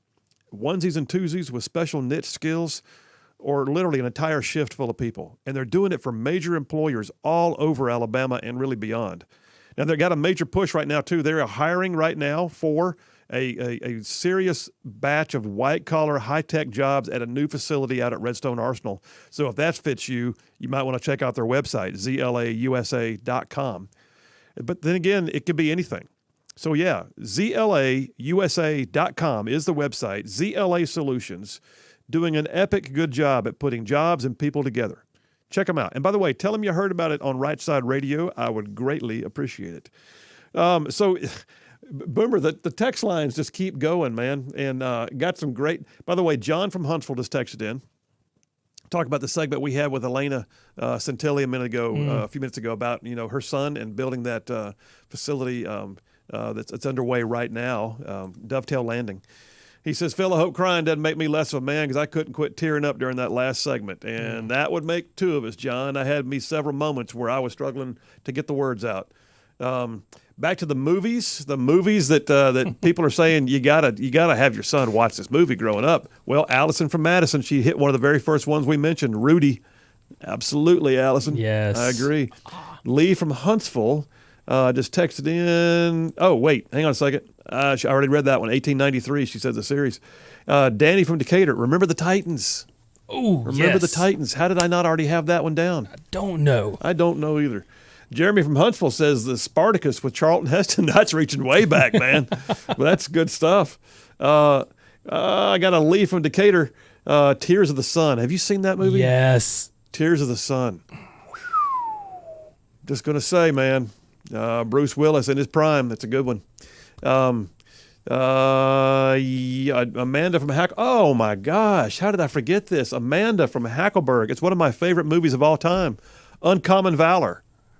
Uncommon Valor. Now, wow. Now there's, hang on a second. There's two movies. Wait, make sure I got it right. Uncommon Valor was the old one, I believe, with Gene Hackman. And, oh gosh, that was a great movie. But there was another one, Act of Valor. Act of Valor. Act of Valor was the newer one that came out that actually starred actual Navy SEALs. Acting was awful. Action scenes were amazing. So, yeah. They're Navy SEALs. They weren't meant to be actors. But boy, they could lay down some firepower. Brian from Huntsville made sure that we knew he was making a king cake for Fat Tuesday. Appreciate you, man. Allie from Athens says, "To Kill a Mockingbird." Yes, in fact, one of my favorite quotes of all time is from the movie or from the book "To Kill a Mockingbird," the original version, black and white. She says, "Dustin from Hazel Green, the perfect storm." Ooh. You're Gloucesterman. That's what we do. Yep, sailing out. How does this? Where does this end? Go. It doesn't. Matt from Huntsville, kindergarten cop. It might be a tumor. It's not a tumor. Mark from Owens Crossroads has got Forrest Gump. Tim from Madison, Fear and Loathing in Las Vegas. I don't know about that one, Tim. We'll have to come back to that. Chris from Huntsville, Fight Club. I don't know about that one, but he also says Where the Red Fern Grows. Yes. All right, folks. Phil Williams, Rightside Radio. You guys stay tuned. We'll be right back.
And we are back. Phil Williams, Right Side Radio. Solid conservative, just plain right. Covering down on some major ground across the great state of Alabama. I'm talking about from way down south of Birmingham to up north of Huntsville. Tuscaloosa, back on over to Gadsden, parts of Georgia and Tennessee and even Mississippi. Thrown in just for good measure.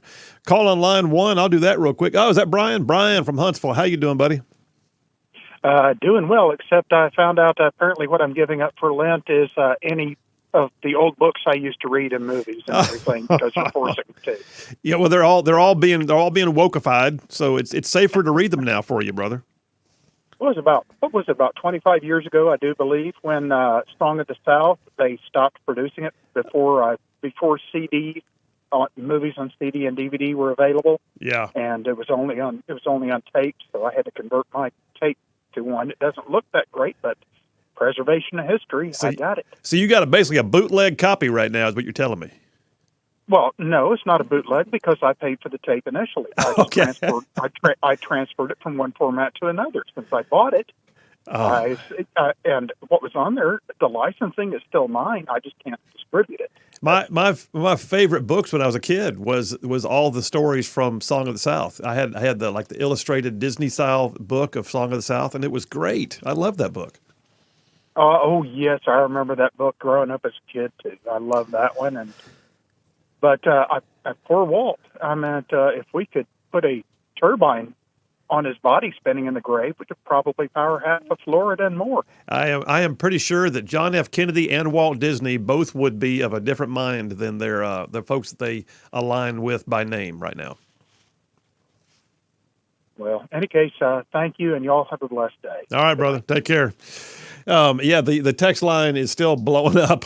So, we asked the question at the beginning of the show. We just got off on a lark here. Boomer and I were talking about his little man just made Little League team, got selected for the Tigers. And then we started talking about movies that, our sons need to watch. And it just took off from there. So, Boomer, how many are we up to? Do we have a list? I should have been writing a list, but I can't keep up. But you've got it on Instagram where people can go in there and chime in and keep a permanent record all going, the ones right? that if you've already sent in one, go to the Instagram if you have it, at Rightside Radio, and then you'll see the little post and just put a comment on under there just to tell us what movie. Absolutely. So then we can keep a list. Then everybody can see the list. We got a new texter on the line, calls himself Mr. Hill from Pumpkin Center, Alabama. Pumpkin Center. I got to look up Pumpkin. I don't even know where Pumpkin Center is, but he lists Old Yeller. Yep, I agree. Dave from Hazel Green. What did he come in with? John Wayne, The Cowboys. Yes. Have you seen that one? Boomer, have you seen that one? Yes. I mean, The Cowboys. That was... John Wayne. Just of course, John it was Wayne. John Wayne. Yeah. So it's hard to even get past just the fact that it was John Wayne. Jeff from Indiana also texted in Daniel Boone. Yes, was a man. Yes, a big, big man. I mean, can you sing that song? Did you ever watch that series, the old with Daniel Boone was a man. Yes, a big man. Okay. Anyway. I can't remember like you do. Right, I just made myself old, but it's all right. Jay from Hartselle says The Yearling. The Yearling. Interesting. Maybe so. Glenn from Blunsville. Has anyone said Patton? You have. Glenn, there you go. That was a great movie, by the way. The part where he says, your job's not to die for your country. Your job's make some poor, dumb, blankety blank from another country die for his country. Louis from Arab. The true story, 8 seconds. 8 seconds. Which one is that? I don't know that one. 8 seconds? Now I got to look that one up. 8 seconds. Huh. Based on a true story? I don't know. I guess so. Mm-hmm. Yeah, I guess so. All right. Hey, listen, by the way, Lee from Decatur just texted in about Tears of the Sun a minute ago. Said that was the one that convinced him to join the military. There you go. All right. Back to adventures in woke world, because that's where we are. You'll be happy to know, those of you that are veterans especially, your Air Force is all about being inclusive. Oh, yeah. I mean, nowhere in this article from Daily Caller do I find anything that talks about how they're intent upon winning wars. I can tell you right now, though, the Air Force apparently, by its own admission, hosted 67 Pride celebrations in the year 2022. Well, now And they've got a number of what they call affinity groups that are working to help identify, quote, root causes. And these root causes are things that might detract from diversity, equity, and inclusion in the Air Force. They have the Air Force Barrier Analysis Working Groups that are one of which is the LGBTQ Initiatives Team, otherwise known as LIT, L-I-T. The LIT Team. LIT Team participated in 67 Pride commemorations to include with top Air Force leaders across 33 Air Force and Space Force installations throughout the year 2022. It says, through their hard work, they say, we are one step closer to building a more diverse, inclusive, equitable, and accessible total force that values and leverages every member's unique attributes. Nowhere in there does it say a force that can win the freaking wars that this country may endure. Nowhere. Doesn't say it. Not at all. No. Adventures in a woke world. But you know what? Here's the thing. That's the military. The Biden administration can force that one down their throats. And they are. The private sector, maybe things are sort of petering out on the private sector with DEI. I don't know. Story on Fox News came out yesterday. It says diversity, equity, and inclusion workers are fretting that companies aren't hiring them anymore. What's going on? We're the DEI experts. Don't you need us? As the Biden administration, according to Fox News, as the Biden administration adds more diversity and equity roles, other industries are letting go of these high-priced positions in 2023. Companies, it says, are gutting DEI jobs, while workers were leaving these fields at a higher rate than non-DEI positions. The study by Revelio Labs said last year that companies who had done layoffs had cut DEI positions at a rate 33% higher than they did for other roles.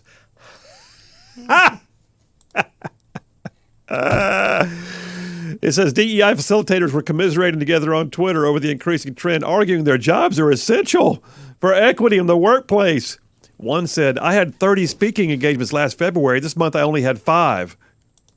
Because nobody wants to hear your crap.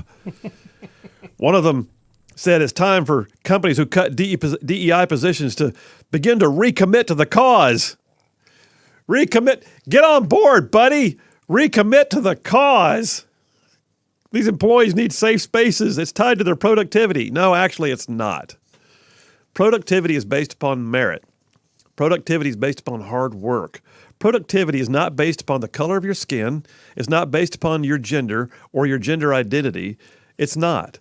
It's based upon the company being productive, not whether or not you have your measure of DEI inclusiveness. So, yeah, I find that to be funny that studies are showing that as the impacts of the economy on private sector is happening and they're unfortunately having to cut jobs, they're cutting DEI jobs a lot more than they're cutting some of the others. Yay. Okay, here's one that we talked about last month. And it's one that might make you throw something at the radio. Just don't shoot the messenger, all right? Story on National Review. Do you remember that story, Boomer, we had it, I guess it was last month, maybe in late December, about the school, the Thomas Jefferson High School for Science and Technology, that refused apparently to give out national merit semifinalists. Yes. Yeah. Mm-hmm. If you were a national merit scholar, you may not have known. Yeah, because they equity. Yeah. Yeah. You know, don't want to offend the other kids who weren't smarter. Don't want to offend them. Yeah, that's right. You don't want to make their lives more difficult because they didn't score as high on the SATs, you know. Just saying. Well, so when that was discovered, when the principal at Thomas Jefferson High School for Science and Technology in Virginia, when it was discovered in late December that they had withheld National Merit Commended Student Awards from those who had earned them, the county superintendent in Fairfax County, Virginia, said it was a one-time human error. We're working on this, except no. They have now discovered through FOIA requests that there were 18 schools that did this in the same general vicinity. Coincidence? I think not. So, yeah, motivated by the pursuit of so-called equity, according to National Review, dated yesterday, actually dated today. By the pursuit of so-called equity, 18 schools willfully engaged in a deliberate pattern and practice of withholding awards, devaluing their worth, and deceiving parents in the process. Now, keep in mind, folks, this is not just equity. This is also having the potential for personal harm to these kids because they use this on their resumes to get scholarships. Being a national merit semifinalist or finalist is like saying, hey, I'm one of the best and brightest, and that goes great on a resume for scholarships. And if they don't get it and don't even know, they can't say anything about it, and it might have made the difference in a competitive environment looking for scholarships. It says in fall of 2022, there were even records that they've discovered now through these FOIA requests in these Fairfax County schools where literally teachers were, told that if you have to hand them out at all, just don't make a big production because you don't want to hurt the kids' feelings who didn't get one. Some of them were handing them out in the hallways as kids walked past as opposed to recognizing them at award ceremonies. Wow. I mean, it's just nuts, man. This is woke gone bad. But listen to this. These are the kind of things that are happening in that school system they found out. It says in August of 2020, local school district leaders, including at the Thomas Jefferson School for Math and Science, were just fawning during their emails, because they got copies of the emails, fawning over a virtual event with Ibram X. Kendi, the author of anti-racism treatises, like, things like, dealing with race-based critical race theory, with the argument the only remedy to past discrimination is for present discrimination. No, it's not. Later that year, the same school board voted 12-0 to rid Thomas Jefferson School of Math and Science of its merit-based, race-blind admissions process because they said they wanted more brown and black children, never mind the fact that 80% of the school students are already minorities. In April of 2021, the same school's teachers also taught a social-emotional learning lesson featuring material from Black Lives Matter organization and an active alumni who came on and scolded the school's Asian American students for engaging in what he called cultural appropriation because they salsa danced during a school event. I mean, it goes on and on. And you know what happens when all this stuff happens? When this wokeness invades the school system like that, the kids are the ones who suffer. They absolutely are.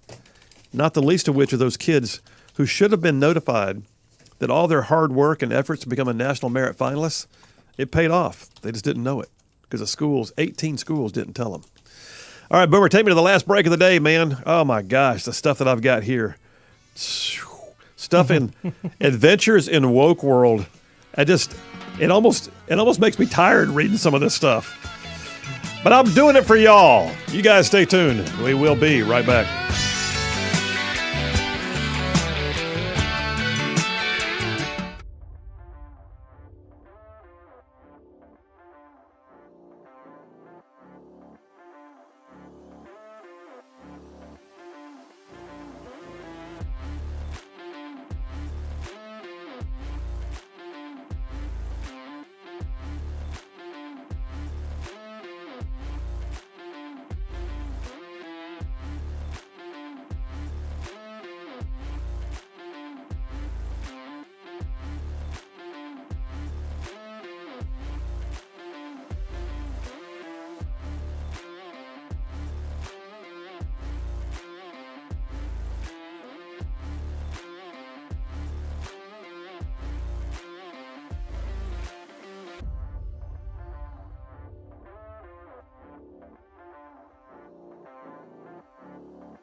And we are back. Phil Williams, Rightside Radio. Solid conservative, just plain right. Making it cool to be a conservative.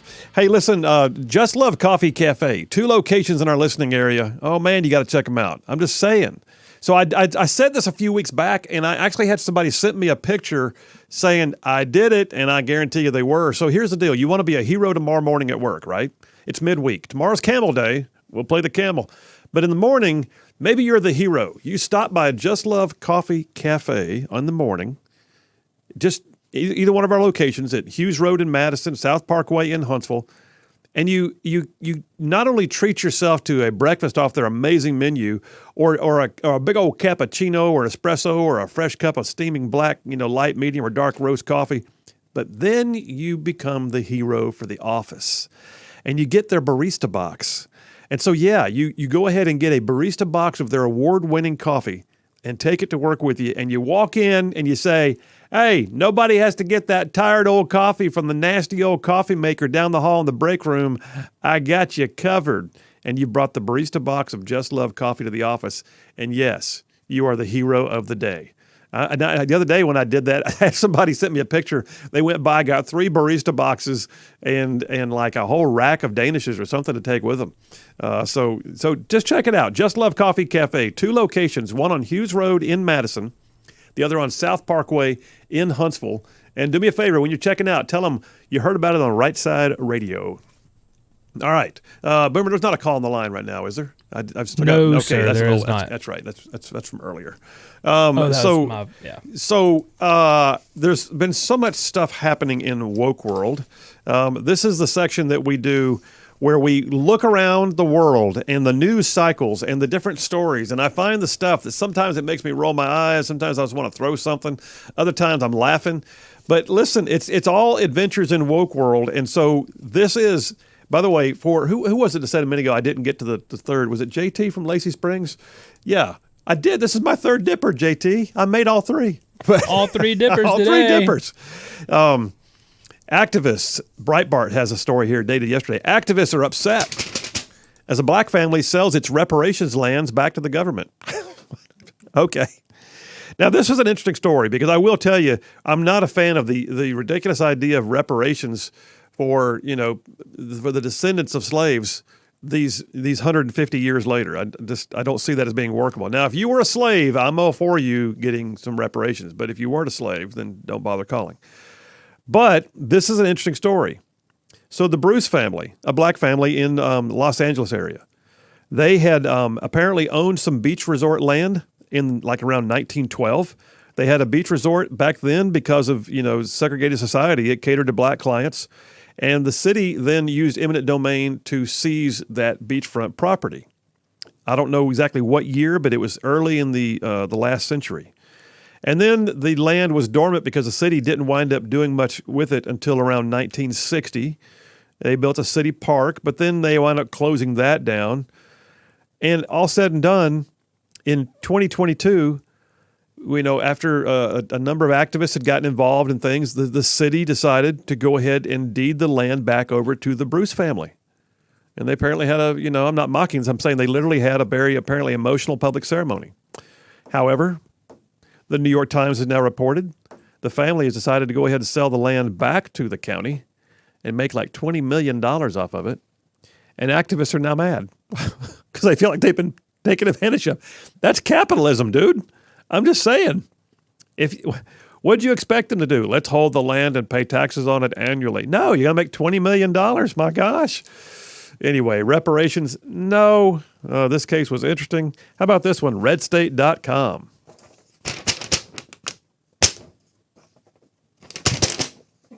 RedState.com. Headline alone is going to make you mad. Pennsylvania English teacher says his sexual education course is designed to desensitize children to sexual imagery and to body parts. A private school in Pennsylvania is employing a, quote, sexuality curriculum that employs graphic images and videos of body parts and sexual acts. And the teacher, Al Vernaccio, is an English teacher at the Friends Central School. And what kind of school is this? A private school, at least it's not a public school. Anyway, he coordinates programs and assemblies centered on sexuality. In school, what age group is this? This is unreal. In an article for Philadelphia Magazine, the same guy told a reporter he fears that easy access to pornography has perverted the views of sex for many teens, so his solution is not to restrict pornography, but to show them better pornography. You see where we're headed here. Let me show you how it's done. Let me show you the better way. Let me show you the more respectable versions of pornography. That's a class, by the way, in a school in Wynwood, Pennsylvania. And somewhere along the line, I would assume that this school, actually has a board. It's a high school level class, and the board needs to go ahead and get involved here pretty quick. Unless maybe that's why they exist in the first place. I don't know. I didn't even get to the one about the gas stoves in our houses or things going green or the Department of Defense claiming that literally diversity is now a strategic imperative. God. Adventures in Woke World. Best audience in the whole world. You guys have an amazing night. Boomer and I back here tomorrow at 2. We will see you then.